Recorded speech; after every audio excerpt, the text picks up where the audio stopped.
This is the last episode that we filmed. We talked about the topic of the mind and the fact that the mind is actually outside the body. That's a mind-blowing episode that everyone should watch as a background to this. But part of that, we were talking about conversion, and that's where I want to leave off for this episode. Basically, you were explaining that when somebody says something, if they are accessing their crust of intelligence or their safety go-tos of intelligence, when they say something or when there's a disconnect between what somebody says and how that's then received by the other person based on a perception prism or a number of filters that that person goes through. So, for instance, there's no level playing ground in this, because if you have a deep and rich understanding of love and you express something about love, but the other person doesn't have that same understanding of love, they're going to convert it to their knowledge of love, and hence we don't have an evolution between each other. But of course, we can, if we come open and not just understanding life by our go-tos or our usual ways of understanding the world, if we're actually open with each other, the communication is going to be far richer. So let's talk about conversion and how it works and how we can break down that paradigm between each other. Did you want to talk about the science of conversation or the art of chit-chat? There is a science to conversation, and we have to stretch the viewer a little bit, although they may know it in terms of listening with their ears over time. If I speak to you at a level of vibration which comes from my quality of livingness that doesn't suit the quality of your, let's call it auric field or atmic livingness, then it is that you will naturally either literally blow your mind, which is to open up the crust, and that's a truth, or convert, which is how we use the word in the last interview. You will convert what I say, which is really an reinterpretation, so that you can protect your bubble, so that you can protect your way of life, the type of intelligence you access. And by the way, intelligence can only be accessed, nobody possesses intelligence. So you are protecting what that instrument, your vehicle of expression, is and will be in accordance to where it gets recognition by the group you hang out with or the people that you want to be recognized by. Mm. And you see this in people that subscribe to different groups or political ideologies, or it could be the type of music you listen to. You can encrust yourself in any realm of groupthink, so to speak, that then becomes the safe way for you to think. And then above that, there's the larger, what the media will tell you is safe to say and not to say. And we're seeing more and more that there's a level of control and authoritarianism around what people say on social media and platforms. You know, you can get a flag that comes up that says, oh, you know, you could say that, but we will sanction your account and not let you communicate through this platform if you do. I mean, these are kind of chilling things to ensure that the crust and the safety of the crust is adhered to. And it's a very strong way of saying, no, it's only safe to think this way. It's not so much in the words that we use, but it's in the vibration that we communicate. But often there is a vernacular that comes with a type of vibration that you are using. So, you know, you could be the hey dad, hey dude, hey ho dad, you know, hey this, hey that, and be in that sort of group that speaks like that. And then one day you come along and you have some educated allocution, not elegance, not elocution, but allocution, which is, you know, the ability to speak in a way that announces something with authority. And that group will buck against you because you've changed where you come from, and they say, what are you doing? But all you're doing is offering, not to put anyone down, but you're offering an opportunity for someone to hear something outside the circulation of conversation that they're used to, that they are vibrationally used to. And so what happens is the world is not divided by countries. It's actually not divided by culture. So this is a big bomb. It's not divided by countries, not divided by nationality, therefore. It's not divided by culture, and it's actually not divided by religion. We are divided by the vibration of our conversation. So you call someone your brother and your sister, he or she who actually communicates by a quality of vibration that you feel comfortable with. In other words, you can feel it in your body, whether it's asking you to be more or not, or to go deeper or not. And if it keeps you where you are, you will say, brother, friend, thank you, family member, great friend, etc., potential partner. If they put you down, you will sense it as obviously abuse or some form of psychological, emotional suppression. But if it asks you to go deeper, you will either go there or convert it to protect yourself, or of course the offering asks you to go deeper. So you'll either go deeper or you'll convert it. So somebody brings in a depth to a level of conversation, vibrational conversation, that is the overarching agreement of how people relate in a certain sphere of life. So that's the vibrational contracts that we're actually under. And if you bring depth to that, so say I bring depth to a conversation and then someone will convert it. Can you talk a bit more about how that might happen in real life circumstances?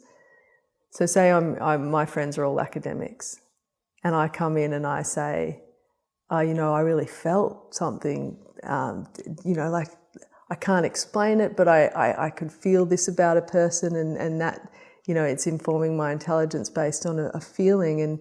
And then what does the academic do with that, who is used to using evidence-based science to make their conclusions or is very fixed in their academic way of understanding something? What would happen? If you brought the genuine the authentic language of feeling, which is usually gathered from the circumference of what you have sensed, or even in its greater capacity would be clairsentience, which is a much more greater field of sensing what's going on. It's more spherical rather than just the lineal aspect of being in a circumference.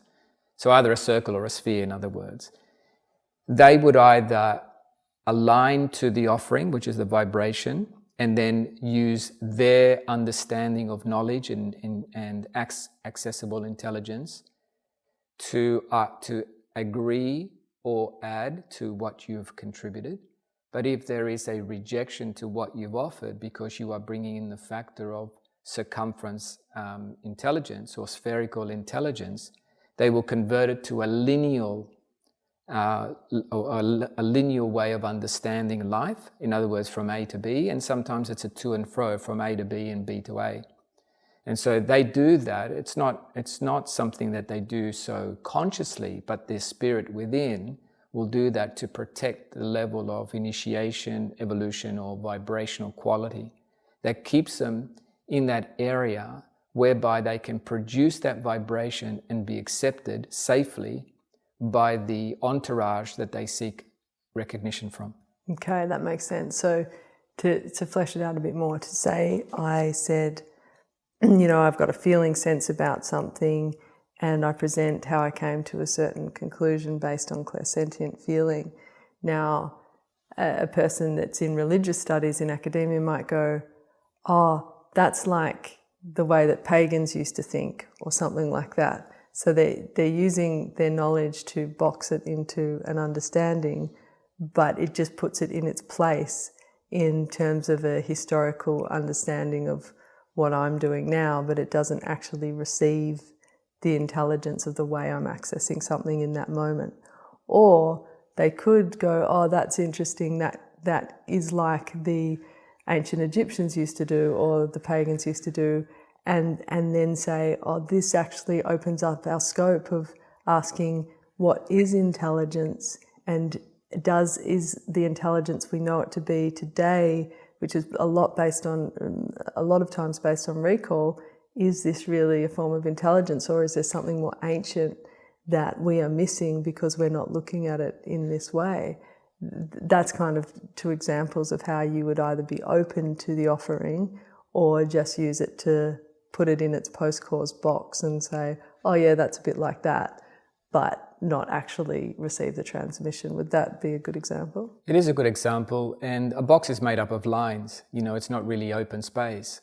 So when you offer someone something like that, they can refer to a period. That's not the defining giveaway. What it is if they use a defining period to then box you back into the delineation of what they are describing that period to be, rather than using the period of reference to expand and agree to what you have presented as an opportunity to take a subject to the next level. So the usual giveaway is either the suppression, the containment, or the rebuttal that asks you to basically regurgitate something and not expand it to its next level. And that's what a lot of academia is based on. Regurgitate what's happened from the past, reference, one sentence often needs 5 different references. You can't say something unless someone else said it before, and you can reference it for your paper. So it's basically saying over and over again, you have to align yourself to a narrative from the past that is fixed in time in order for what you're saying to be credible.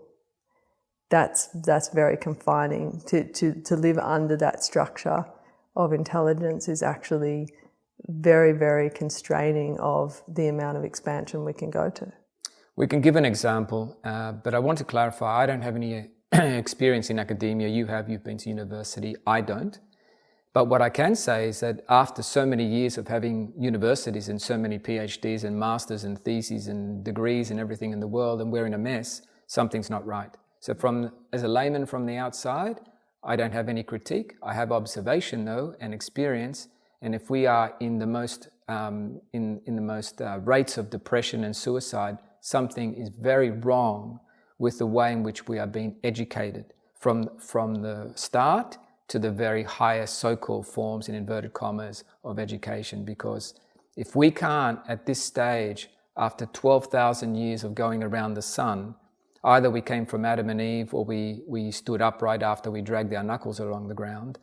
Either we come from one of those two. Well, 12,000 years later, we're not the smartest. We can't be the smartest species, and we shouldn't be classed as being modern if we look at what socially is truly going on. So coming back, that was just a disclaimer on the basis that I'm not an academic, proudly so. Now, the other thing is, if we have an example, let's do an example. I say to you, I love my wife dearly. If you have experience, and I will say, and I do say, that I actually fall in love every single day. I don't hold that back. I share that with my wife. I feel it in my body. It's not a put on, it's the truth. If you communicate that to someone and they don't have that experience in their life, what are they likely to do with it? So are they likely to say, wow, that's amazing. How do you do that? What's it like? And feel settlement in their body enough to not put you on a pedestal, but just ask what it's like to feel that and why it is that you feel it. What is it about your relationship? What is it about you? How the two of you are to be able to have that in your life. So that there's no staticness, there's no fixed period. It's always evolving, deepening, amazing, etc. But if they have a reaction to that because they don't have that in their life, and it's not real love, but the created version of love and the reinterpreted version of love, and therefore it's much more an arrangement than a relationship, they're going to have that ability to convert everything you've said into a box of either containment or rejection of what you've presented. So that's a great example. So the person that is pretty sure that their arrangement is going really well, it ticks all the boxes, but they're not necessarily, there's function in their relationship, they get along, but there's not that enrichment that you talk about every day. That person could go, well, yeah, I'm happy in my relationship too. I tell my wife every day that I love her. But they're then converting the transmission that you are presenting to something that fits their crust. But we're not talking here about comparison and not putting anyone down or saying that one's relationship is better than another. We are speaking here of the way in which we communicate and convert things back into basically the box or the crust that we are comfortable being in. So if I say that I fall in love every day and it is a beautiful experience, etc., and the person might reply and say, yeah, I have an amazing time, we watch movies together, we go for a walk, we take the dog for a walk and all of that. And I'll say, great, that's fine, I'm not in comparison, but I don't watch movies with my wife because that means watching a screen and not looking at her. So it's just a completely, it's an offering. When you converse like that, it's an offering of what is possible. You're not trying to put anybody down. All you're doing is sharing, and that sharing is the enriching bridge that allows another person to hear something else that may be for them, it may inspire them to see that there is another possibility. That because when I first started dating and seriously and got married, etc., it was the date. You take someone to the cinema, you go to a restaurant, etc. You watch movies together, videos in those days. There wasn't any DVDs. That's how old I am, Rebecca. VHS I was, not Beta. Rather Holden or Ford. Beta or VHS. That's right. Sorry. But VHS anyway, one. Yeah. Toranas, Holden, Fords, Datsuns. So what happens is you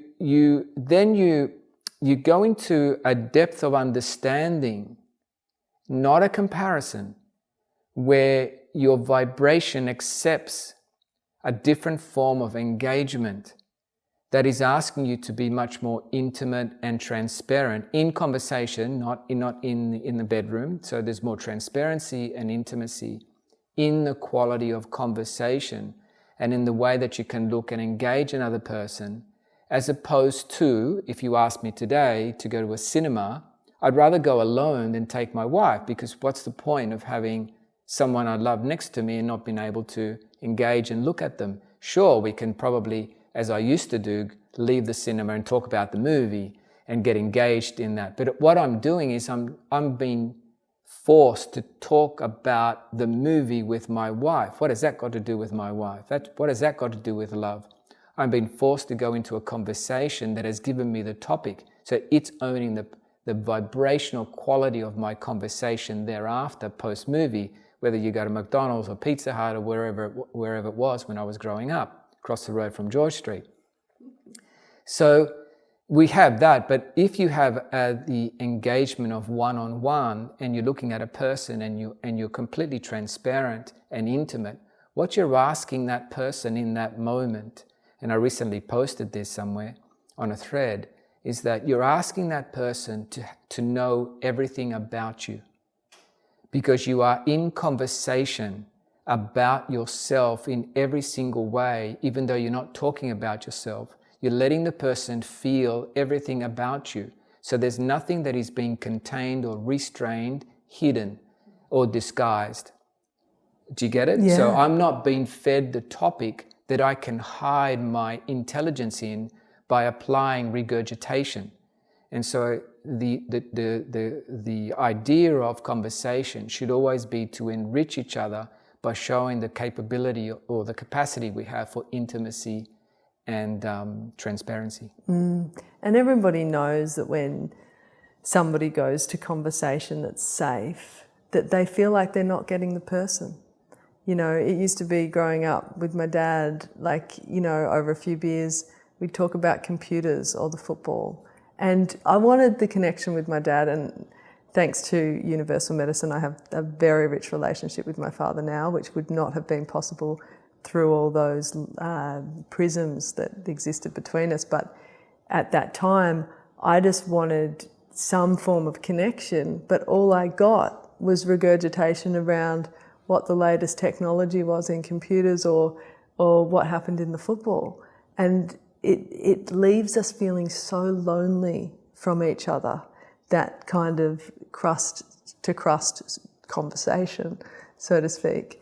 And so when you're talking about this transparency and this intimacy, and as you presented, there's nothing you can't know about you, because you don't have a veil and you don't have safety go-tos that you talk about. It's just straight to the universe. You get a connection with the depth of you when you talk to you.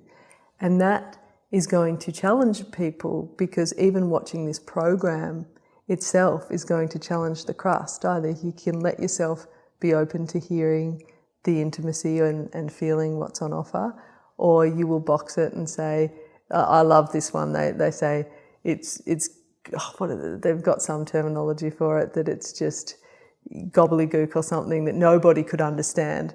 Well, no, you're not understanding it. It's not that nobody can understand it. From the imprisonment of your crust, you can't understand it. But vibrationally, it's an intelligence that is very much at one with the essence of everybody. But the language of the universe is understood by everybody. Exactly. It cannot be not understood. It's that conversion. You convert it into something you don't want to understand, because if it does, it asks you to also be very transparent, very intimate, and it asks you to be in energetic integrity. And therefore, if you're in energetic integrity, you have to look at energetic responsibility and how you have been vibrationally in every way, shape, and form. But before I go on, you've helped me understand something that always puzzled me, but I had a hint of how women knew more about football than I did, or sport in general. Now I know they were sitting with their fathers, trying to have a conversation and learning all this information that they had to keep so that they could regurgitate it. So thank you about that. Now back to the topic is,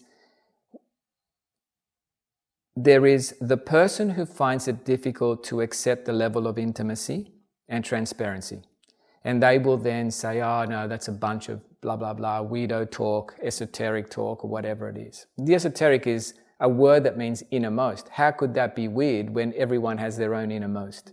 It's very simple. You can't reject the esoteric. You can just say, it's not for me, but it's your innermost. So when you say, I reject the esoteric, you're rejecting your innermost, deepest senses.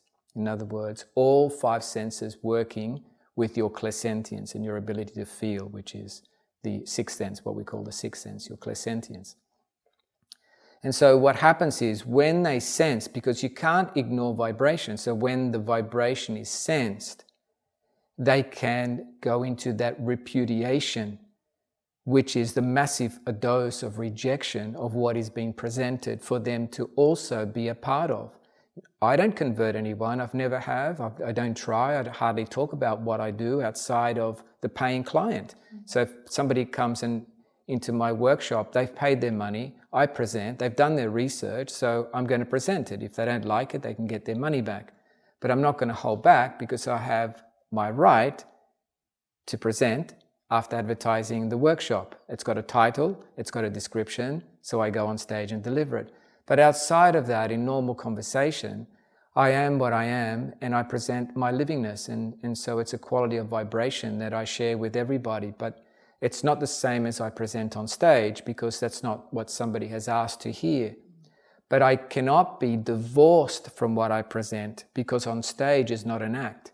It is just a more acute way of packaging what I understand, so that others who are paying customers are paying basically to understand and have access to that vibration in the sciences that it is delivered. It's the focalization of the wisdom that you're accessing and connecting to, and when what you bring is focalized in that workshop format or whatever format it may be that your services are delivered.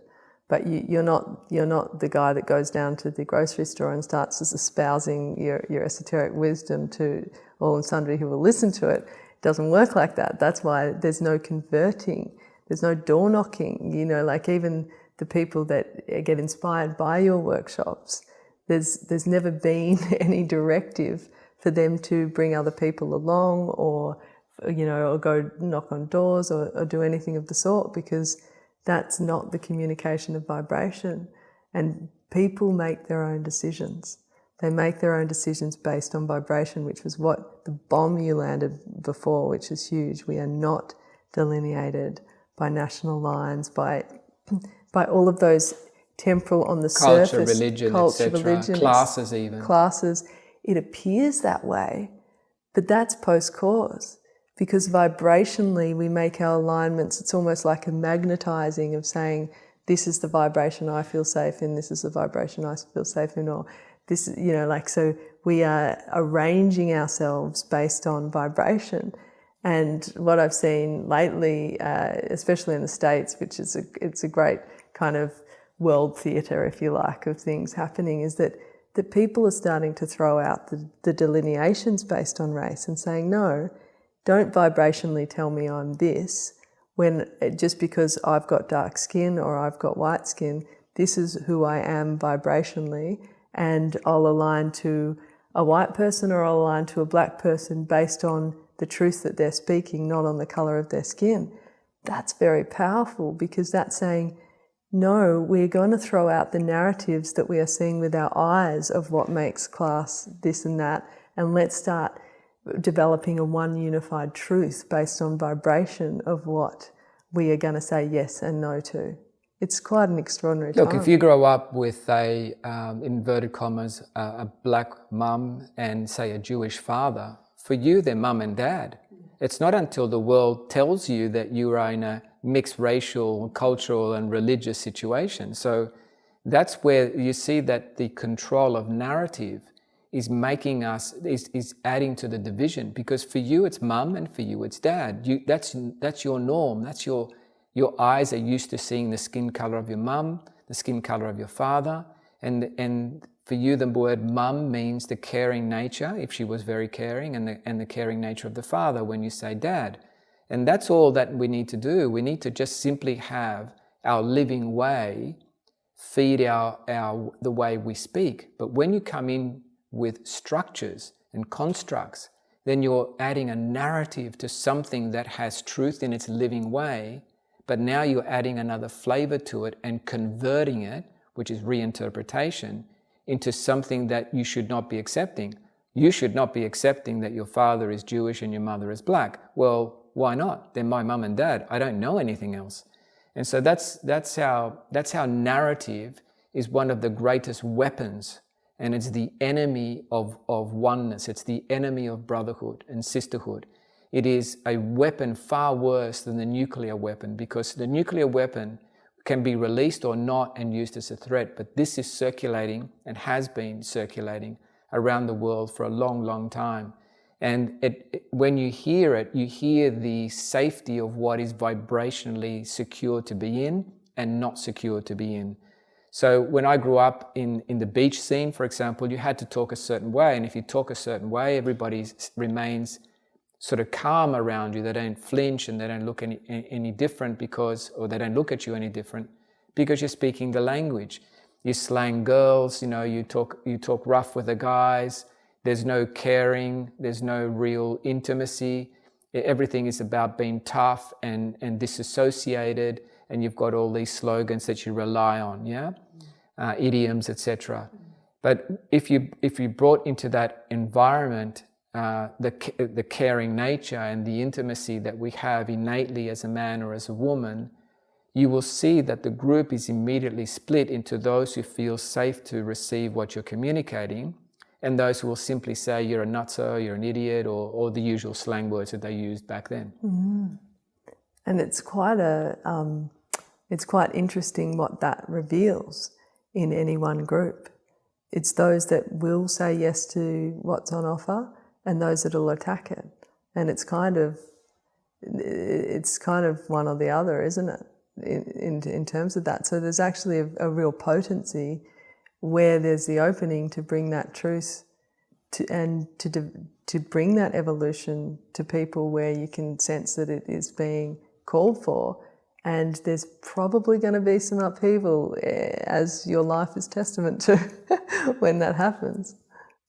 I don't consider myself anything other than the vibration of my soul and the vibration of what that soul is connected to. And there is no such thing as a soul, in other words, an individual soul. We all come from, in capital letters, or in capital O, one, and capital S, soul. So we're the one soul. And that's it. Take it or leave it. That's the vibration. I'm not going anywhere. You can hurl whatever you want at me, but I've realized and embodied what that is, and there's nothing that's going to change it. Now, if you need to convert that and make me into something that I'm not, that's for you to do. You have the freedom to do that, and sometimes you have the regulation and laws to protect you to do that. But certainly I won't change what I am. But really what we're talking about here is not just judgment, and not just racism, and not just classing of citizens, but a form of controlling vibration. So judgment is not just judgment, it's actually the control of vibration. It's the control of what you are allowed to be and not to be. So if I started to talk in a certain way and describe something that for me is natural, are you going to say, oh, now you're talking like a black man, a yellow man, a red man, or a white man? Or are you going to say, now you're sounding like a pagan, or now you're sounding like a religious zealot? But I'm not, because I'm not defined by that, and I'm not obtaining information or knowledge from anywhere other than my innermost. And that's really what we are here to communicate, what is possible from within based on what we access, and not what we regurgitate from what has been told to us is safe to access and speak. So basically we have to develop a method of listening where we're listening to vibration and not to the picture of the person that's in front of us.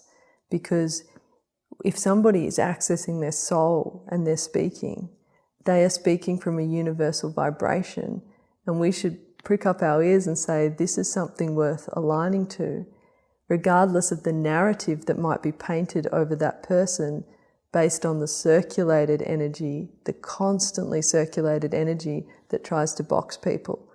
And sometimes people will be willingly part of that boxing. So they will be circulated. If they're speaking from a place of safety and not from their soul, they will be regurgitating and circulating the narrative. But a narrative, ostensibly, is always a form of control. A form of control, and it's always false. You know, we talk about, oh, but that was a false narrative that was, the press dominated with stories that were a false narrative to hoodwink the people or to control how much we access, etc. But by virtue of it being a narrative, it is already false, because a narrative is a story. But the press don't realize that they're not hoodwinking anyone. All they're doing is feeding what's safe and what is not. And the person who wants to acquiesce to the security of that vibration will go along with it. And those who can see through it and say, I don't need that security, will stand up to it and say, that's bunkum. And they can see straight through it. So it's not a question of intelligence. It's a question of how a person feels safe or not, and whether they're liberated from that subservient energy that feels that they have to comply to a certain vibration.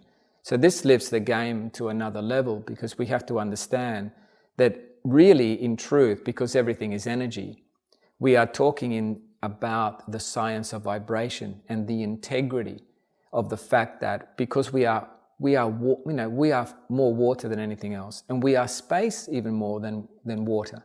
So if we're not, and if everything is energy, then we are in the language of vibration all the time. I mean, that's irrefutable science. We're not solid beings that communicate one-on-one as we perceive it to be, or schooled to perceive to be, because it's not what's happening. You are space, you are water, and you are space. So you are more susceptible and understanding and perceptive to vibration.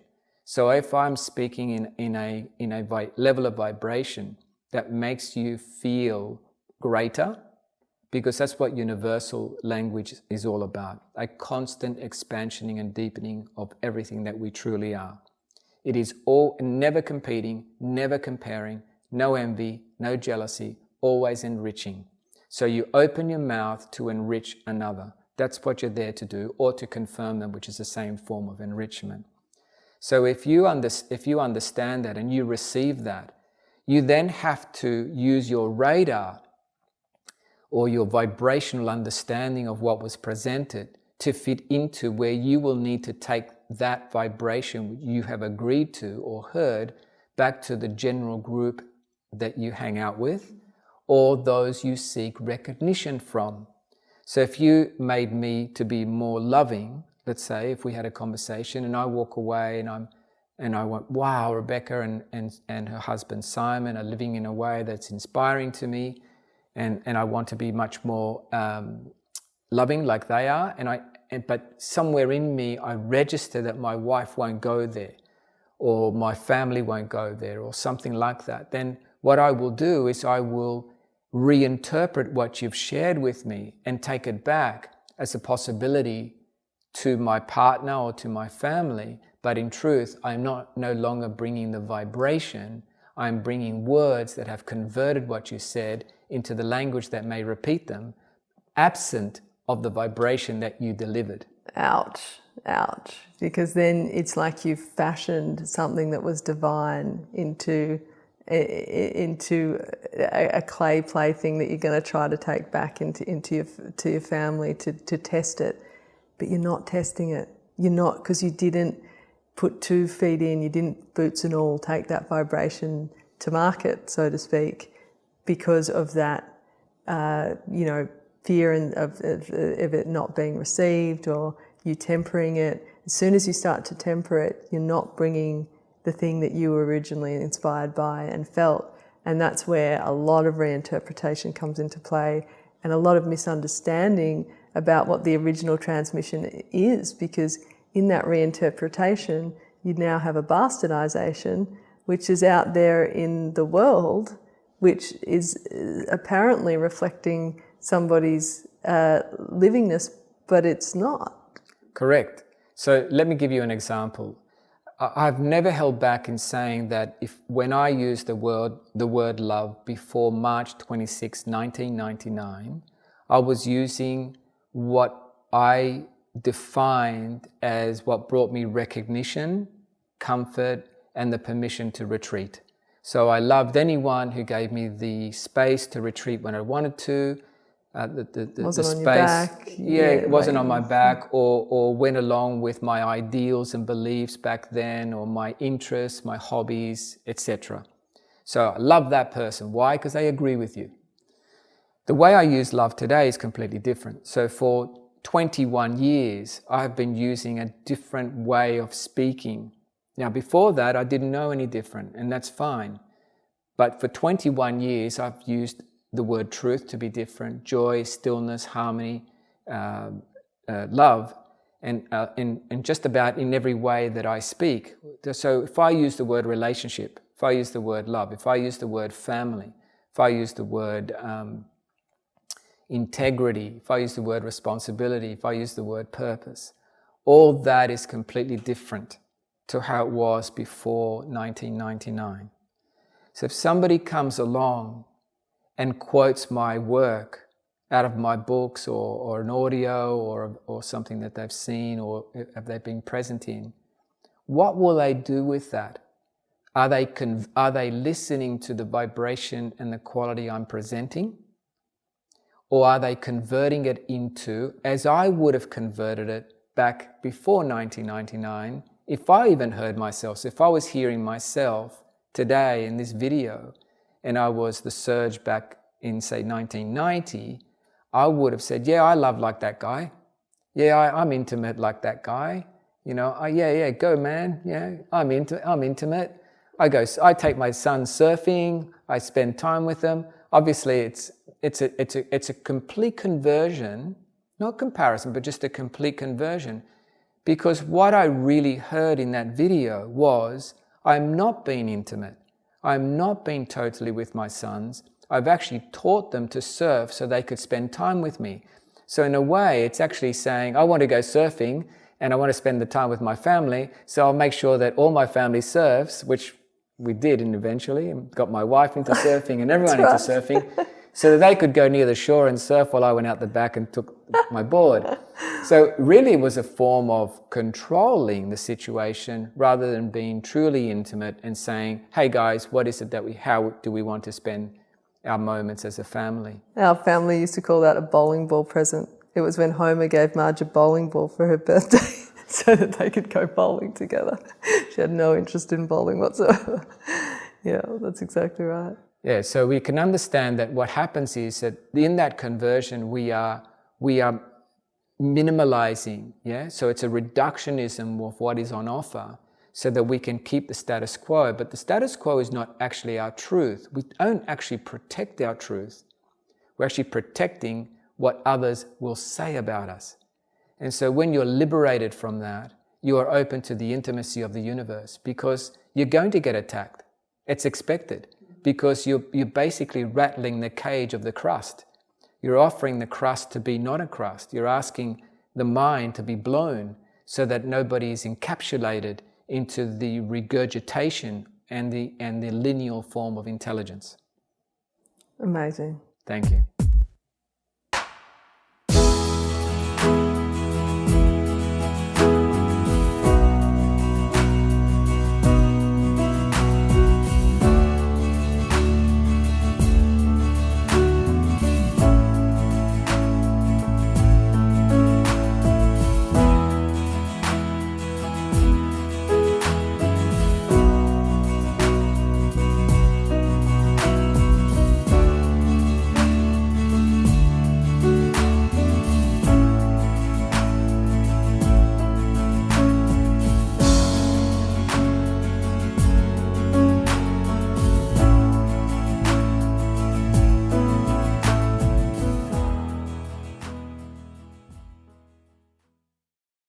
The material in this video is based upon the principles of the Ageless Wisdom, which offers an energetic understanding of life.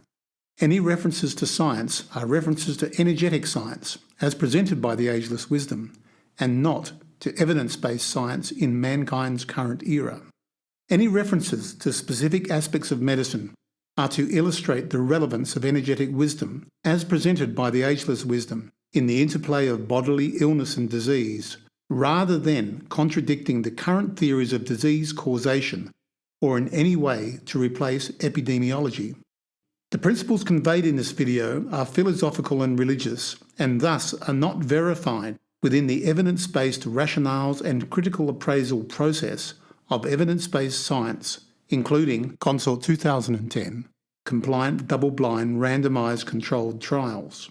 Serge Ben-Hayan and Universal Medicine's presentations and teachings do not diagnose, treat, prevent, or offer any therapeutic cure to any disease or illness, are complementary to medicine, and are never a replacement of or alternative to conventional medicine.